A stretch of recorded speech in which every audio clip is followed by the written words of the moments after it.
From class 9। आज हम लोग इस सेक्शन में पढ़ेंगे पॉलिनोमियल्स का तीसरा लेक्चर, और तीसरे लेक्चर में हम लोगों को देखना है कि किस तरीके से रिमाइंडर थ्योरम शेषफल प्रमेय में इस्तेमाल होता है। कहने का सेंस ये है कि जब किसी पॉलिनोमियल को दूसरे पॉलिनोमियल से भाग देते हैं तो उसका रिमाइंडर क्या आएगा, इसके लिए हम लोग बोलते हैं जो प्रमेय इस्तेमाल होता है, जो थ्योरम इस्तेमाल होता है उसको हम लोग बोलते हैं शेषफल या रिमाइंडर थ्योरम। शेषफल प्रमेय और रिमाइंडर थ्योरम। असल में इसमें क्या होता है कि कोई पॉलिनोमियल को दिया गया है px बराबर, उसको दूसरे पॉलिनोमियल से भाग देना है जिसका मान gx है, तो जो आंसर आता है उसको हम क्वोशिएंट बोलते हैं, भागफल rx, और जो शेषफल बचेगा उसको बोलेंगे। तो इन तीनों में एक संबंध होता है जिसको हम लोग जानते हैं डिविडेंड बराबर डिवाइजर गुने क्वोशिएंट प्लस रिमाइंडर। डिविडेंड भाज्य, इसको भाग दे रहे हैं px भाज्य बराबर भाजक यानी डिवाइजर gx गुने भागफल क्वोशिएंट प्लस rx। इसी आधार पर हम लोग इस्तेमाल करते हैं रिमाइंडर थ्योरम को। और इसमें जो सवाल दिए जाते हैं उसको बनाने का बहुत आसान सा तरीका है कि अगर gx बराबर हमको दे दे x माइनस 1 तो x माइनस 1 बराबर 0, x बराबर क्या जाएगा उधर भेजेंगे प्लस 1, और उसके बाद हम लोग px में x के वैल्यू को पुट करेंगे तो gx का मान चला आएगा। जैसे एक्सरसाइज 3.4 का पहला क्वेश्चन जो हम लोगों को कह रहा है उसको एकदम ध्यान से देखना है। पहले क्वेश्चन में 4 सवाल दिया गया है और px इसका दिया गया है x cube plus x square plus x plus 1, x cube plus x square plus x plus 1। gx जो है वो हमारा x प्लस 1 है, तो हम लोग x प्लस 1 बराबर 0 लिखेंगे और 1 जाएगा उधर माइनस हो जाएगा, तो x का वैल्यू आ गया जो px में रखेंगे। gx से मान निकालेंगे और px में रखेंगे -1 का power 3 plus -1 square plus under bracket -1 plus 1, -1 का क्यूब माइनस क्यूब, -1 का क्यूब 1, माइनस में 1 का square 1 plus minus minus 1 1 plus 1 minus 1 cancel, plus 1 cancel, आगे 0। चूंकि शेषफल शून्य है अतः x plus 1 x cube plus x square plus x plus 1 का गुणनखंड या भाजक है। इस तरीके से हम लोग बना लेते हैं। बहुत आसान है। इसमें 4 सवाल दिया गया है, एक सवाल को हमने सॉल्व किया, बाकी 3 आप खुद सॉल्व कीजिए। क्वेश्चन नंबर 2 बिल्कुल ऐसे ही बनेगा जैसे 1 हम लोग बना रहे हैं। क्वेश्चन नंबर 1 का 1 था, क्वेश्चन नंबर 2 भी ऐसे ही हम लोगों को बनाना है। क्वेश्चन नंबर 3 में कह रहा है कि k का मान ज्ञात करें। 2 आपको खुद सॉल्व करना है, तो खुद सॉल्व कीजिएगा, नहीं होगा तो व्हाट्सएप पे जरिए पूछिएगा। क्वेश्चन नंबर 3 कह रहा है k का मान ज्ञात करें यदि x माइनस 1 px का एक गुणनखंड है। जब गुणनखंड होगा तो रिमाइंडर कितना बचेगा, गुणनखंड भाजक होगा तो रिमाइंडर हमेशा 0 बचता है। लिखेंगे सिंस x माइनस 1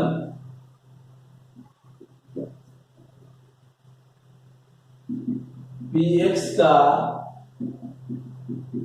गुणनखंड है, इसलिए x माइनस 1 बराबर 0, इसलिए भागफल बराबर 0, x माइनस 1 बराबर 0, x बराबर 1, पुट इन px। अब px का मान हम उठा लेते हैं क्वेश्चन नंबर का पहला X square plus X plus K, X square plus X plus K, that means 1 का स्क्वायर प्लस 1 प्लस के बराबर रिमाइंडर 0, 1 प्लस 1 प्लस के बराबर 0, 2 प्लस के बराबर 0, 2 उधर चला जाएगा जाके माइनस कीजिए। तीसरा का पहला, पहला का पहला, दूसरा आपको बिल्कुल पहले की तरह बनेगा, इसे वो आप खुद बना लीजिएगा। अब आया इसमें सवाल नंबर 4। सवाल नंबर 4 में गुणनखंड करना है, फैक्टराइज करना है। हम लोग क्लास 8 में फैक्टराइज पढ़ा है और फैक्टराइज का तरीका ये है कि जो भी हम लोगों को दिया जा रहा है उसको फैक्टराइज करेंगे, दैट मीन्स गुणनखंड के रूप में ला करके उसको गुणा के रूप में लिखेंगे। गुणनखंड फैक्टराइज का मतलब होता है दिए गए क्वेश्चंस को गुणा के रूप में लिखना। जैसे यहाँ पे हमको दिया गया है 12x square minus 7x plus 1, तो ये गुणा के रूप में लिखना होगा इसको, जब ये हम लोगों को दिया गया है प्लस माइनस के फॉर्म में। तो इसको हम लोग लिखते जो है उसका तरीका ये है कि मिडिल टर्म स्प्लिट करेंगे, बीच वाले को ऐसा लिखना है उसका वैल्यू ना बदले, 7 ही रहे, लेकिन उसको गुना करने पर वो 12 हो जाए, क्योंकि फर्स्ट और लास्ट को मल्टीप्लाई करने पर 12 आएगा। तो देखिए 12x square minus 3x minus 4x plus 1, 4 3 7 और 4 12, ये तरीका हुआ। इन दोनों में क्या कॉमन है? 3x, 4x माइनस 1, इन दोनों में क्या कॉमन है? -1, 4x minus 1, that means 3x minus 1, 4x minus 1। This is the answer और factorised form of given question. ये दिए गए सवाल का गुणनखंड का रूप हो गया। अब जैसे इसमें सवाल नंबर हमको दे रहा है 4, 3x square minus x plus 4, 3x square minus x plus 4,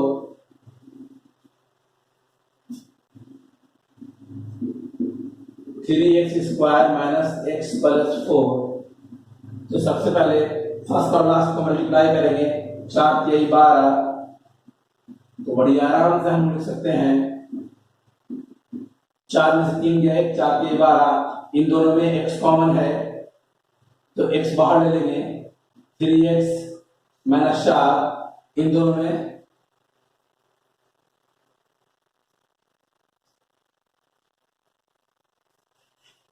चार माइनस में सवाल में प्लस नहीं है,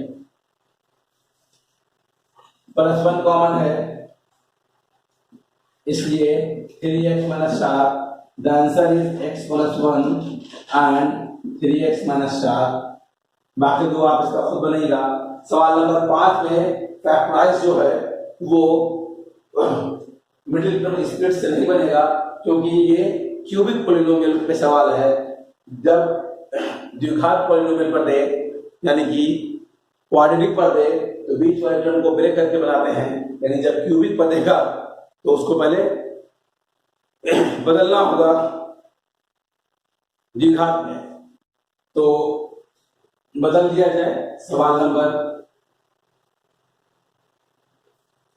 5 का दूसरा क्वेश्चन, x का power 3 minus 3x square minus 9x minus 5 जब क्यूबिक पॉलिनोमियल में हो तो जरूरी है कि पहले आप इसके कांस्टेंट टर्म को पहचानिए, और कांस्टेंट टर्म वो है जिसके साथ कोई वेरिएबल ना लगा हुआ, यानी 5 मेरा कांस्टेंट है। तो जब कांस्टेंट पहचान लिया तो इसके भाजक को लिखिए, यानी 5 को कौन कौन भाग दे सकता है? 5 को 1 भाग देगा और 5 भाग देगा। प्लस माइनस इसलिए लिख रहे हैं क्योंकि प्लस से भी भाग लगेगा, प्लस 1 से भी, और माइनस 1 से भी भाग लगेगा। प्लस 5 से भी भाग लगेगा और माइनस 5 से भी भाग लगेगा। दैट मीन्स आपका x बराबर हो गया -1, और प्लस कुछ भी एक्चुअली बाई बस चुनते हैं, -1 चुना हमने, 1 अंदर ले आइए, जैसे उसमें बाहर भेजिएगा अंदर लाइएगा, x प्लस 1 बराबर 0, अब इसको भाग देंगे हम लोग x cube minus 3x square 9x minus 5 को x प्लस 1 से भाग देंगे x स्क्वायर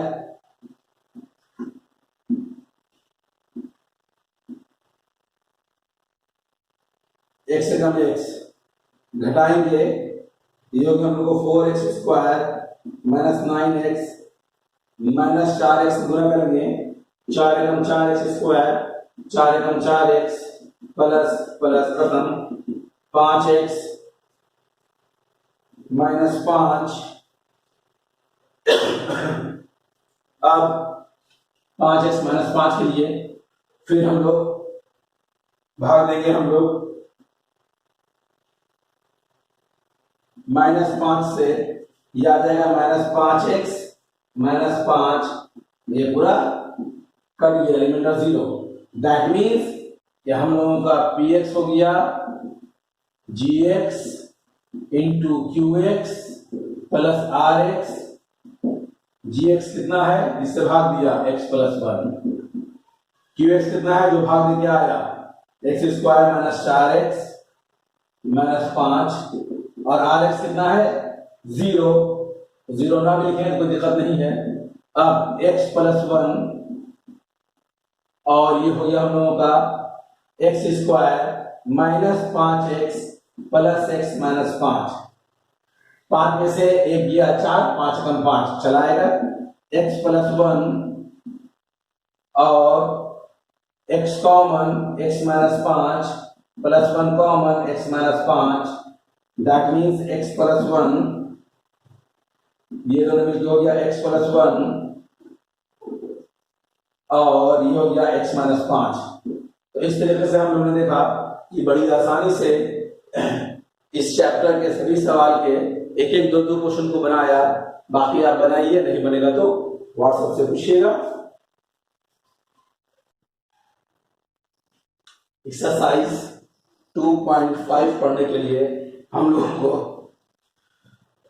कुछ आइडेंटिटीज, कुछ फार्मूला लिखना पड़ेगा जिसको सर्वसामान्यिका बोलते हैं। इसमें बहुत सारी चीजें आपको याद होगी।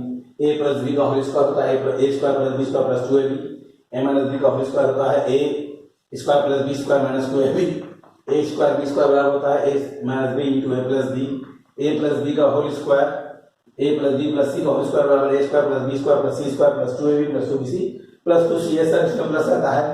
अब इसी को आप थोड़ा अरेंज करके यहां पर देखिएगा, हमने लिखा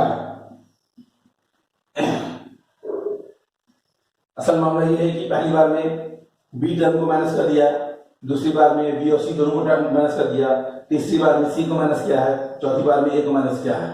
तो फार्मूले में यही टर्म वैरी करता है, ए square B square C square 2ab 2bc 2ca। अब यहाँ पर जब निशान आगे पीछे हो जाता है प्लस माइनस, तो प्लस माइनस के रूल के मुताबिक काम होता है। यहाँ पे बी माइनस में है, यानी कि बी जिसके साथ लगेगा उसको माइनस कर देगा, 2ab यानी ये माइनस हो जाएगा, 2bc यानी ये माइनस हो जाएगा, 2ca प्लस में रहेगा। यहाँ बी और सी दोनों माइनस में है, a square B square C square ab minus में आ जाएगा, 2ab माइनस में, bc minus minus plus 2bc plus में हो गया, और ca c माइनस में a प्लस में प्लस माइनस माइनस तो 2ca। Similarly a plus b plus c का whole square, a square plus b square plus c square plus 2ab दोनों plus में है, माइनस 2bc यहाँ c माइनस में है, माइनस 2ca c आपका माइनस था, a square b square c square minus 2ab plus 2bc minus 2ca। कहने का मतलब ये हो गया कि पहला तीन टर्म जो स्क्वायर में है, a square b square c square, ये सबके लिए प्लस ही होगा, 1 2 3 4 5। उसके बाद के जो तीन टर्म आते हैं 2ab 2bc 2ca, ये सब में है 2ab 2bc 2ca, सब में पुट होगा। उसके बाद बड़ी आप आराम से इसको देखिएगा कि कौन सा निशान माइनस में है। अगर हम आपका b माइनस में है तो b वाला टर्म माइनस में हो जाएगा, अगर हमारा c माइनस में है तो c वाला टर्म माइनस में हो जाएगा, हमारा a माइनस में है तो a वाला टर्म माइनस में हो जाएगा। इस तरीके से इन आइडेंटिटीज को याद करना आसान हो जाता है। उसके बाद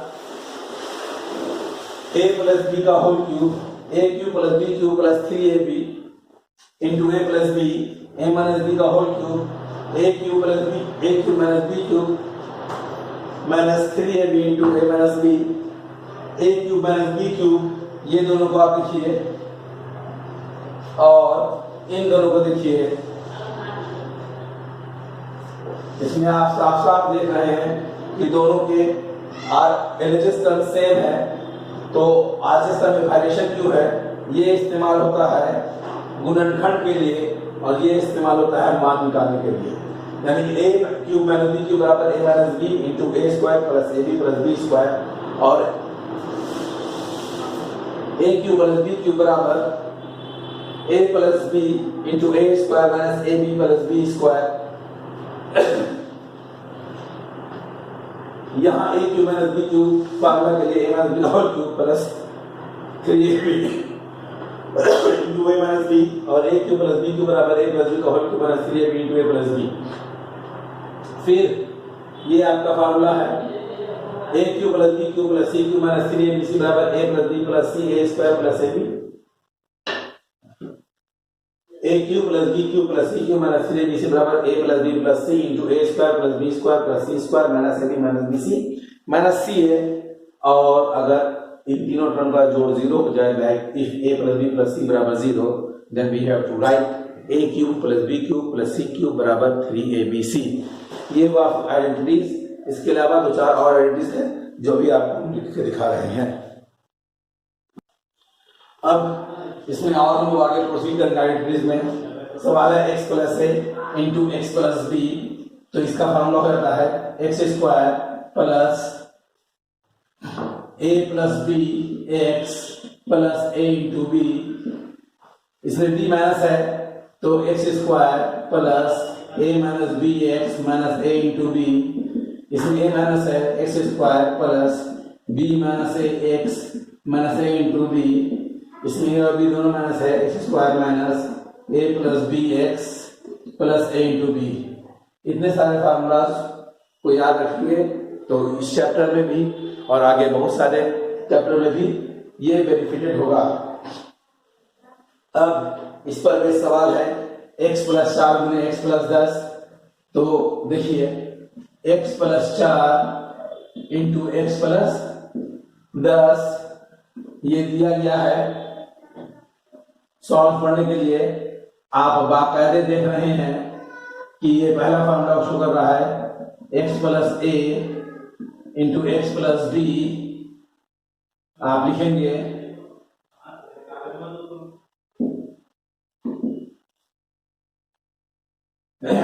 x square plus A plus B X plus A into B. इसलिए एक्स स्क्वायर प्लस ए की जगह पे 4, बी की जगह पे 10 और एक्स के लिए एक्स प्लस ए की जगह पे 4, बी की जगह पे 10। X square plus 10 4 14x plus 40।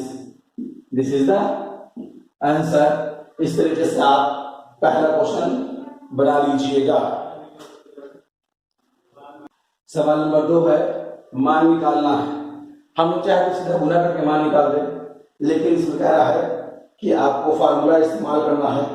तो फार्मूला इस्तेमाल करेंगे कैसे? इसको 100 है 103 को लिख दिया 100 प्लस 3 और इसको लिख दिया 100 प्लस 7। तो बाकायदा आपका फार्मूला बन गया एक्स प्लस ए एक्स प्लस बी बराबर x square plus A plus B X plus A into B, यानी कि 100 का स्क्वायर प्लस 3 प्लस 7 गुने 100 प्लस 3 गुने 7। 100 का स्क्वायर 10,000, 7 3 10 पर 1 0 और दे दिया यानी 1000। 7 या 21 सबको जोड़ देंगे 1 1 2001 2002 0011। ऐसे जोड़ने में दिक्कत हो तो बाकायदा आप लिखिएगा 10,000 1000 21 1 2 0 1 1। दिस इज द आंसर इसी तरीके से आप सेकंड बना लीजिएगा, जैसे आपको आसान लगे। 100 - 5, 100 + 100 - 4, 100 + 4, 100 - 4 या x a + b into a - b बराबर a² - b², 100² - 4², 100 के लिए हो गया 10,000, 4 के लिए हो गया 16, घटा देंगे 9,984। 10 में से 6 गया 4, 9 में से 1 गया 8, 9 9। This is answer. इसको आप खुद से सॉल्व कीजिएगा। सवाल नंबर 2 भी सॉल्व किया। सवाल नंबर 3 गुणनखंड है। सवाल नंबर 4 मान निकालना है। सभी सवाल फॉर्मूला पर है, ये सभी आप आसानी से बना लीजिएगा। नहीं बनेगा तो हमसे व्हाट्सएप कीजिएगा। यानी कि आपका 2.5 चैप्टर को डिस्कस किया मैंने, 2 क्वेश्चन 3 क्वेश्चन सभी फार्मूला पर है, सबको सॉल्व कीजिएगा। और इस तरीके से ये चैप्टर 2 जिसका नाम था पॉलिनोमियल्स खत्म हो गया। अगले क्लास में हम लोग नेक्स्ट चैप्टर को शुरू करेंगे, चैप्टर नंबर 3।